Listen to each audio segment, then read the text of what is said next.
Schedule 2. Schedule 2ல என்னன்னா allowances, எமோலுமெண்ட்ஸ், privilege. அதாவது சில போஸ்ட்டோட அலவன்ஸ், எமோலுமெண்ட்ஸ் அண்ட் ப்ரிவிலேஜ், அதாவது அந்த போஸ்ட்டை ஹோல்ட் பண்ணுறதுனால என்னென்ன யூஸ் இருக்குமோ இல்லை என்னென்ன எக்ஸ்ட்ரா பெனிஃபிட்ஸ் இருக்குமோ அதை பற்றி கொடுத்துருப்பாங்க. இதில் ரொம்ப ஸ்பெசிஃபிக்காக பார்த்தீங்கன்னா ஒரு 9 போஸ்ட்டை பற்றி கொடுத்துருப்பாங்க. அந்த 9 போஸ்ட் என்னென்னு இது வரைக்கும் எக்ஸாம்ஸில் கேட்டதில்லை, பட் உங்களுக்கு வேணும்னா இதை நோட் பண்ணிக்கோங்க. ஒன்று வந்து பிரசிடென்ட், ஷார்ட் ஃபார்மில் போடுறேன் பிரசிடென்ட். அடுத்து இன்னொன்று governor.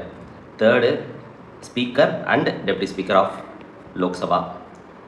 Fourth chairman and deputy chairman of Rajya Sabha. அதே மாதிரி இங்கே ஸ்பீக்கர் அண்ட் டெப்டி ஸ்பீக்கர் போட்ட மாதிரி speaker and deputy speaker of legislative assembly வந்துடும். அதே மாதிரி இங்கே chairman and deputy chairman of legislative கவுன்சிலும் இன்க்ளூட் ஆகிடும். 5. அடுத்தது judges of supreme court and high court. அடுத்து comptroller and auditor general of India. So இந்த போஸ்ட்லாம் மட்டும்தான் இதில் கவர் ஆகிருக்கும். இதில் பார்த்தீங்கன்னா இந்த எல்லா போஸ்ட்டுக்கும் ஒரு காமனான விஷயம் என்னென்னா, இந்த போஸ்ட் எதுவுமே பொலிட்டிக்கல் போஸ்ட் கிடையாது. இது எல்லாமே பார்த்தீங்கன்னா ஒரு காமன் போஸ்ட், அதாவது நான் பார்ட்டிசான் போஸ்ட்னு சொல்லுவோம். நான் பார்ட்டிசான்னா பார்ட்டி லிங்கேஜ் இல்லாத போஸ்ட். ஓகேயா?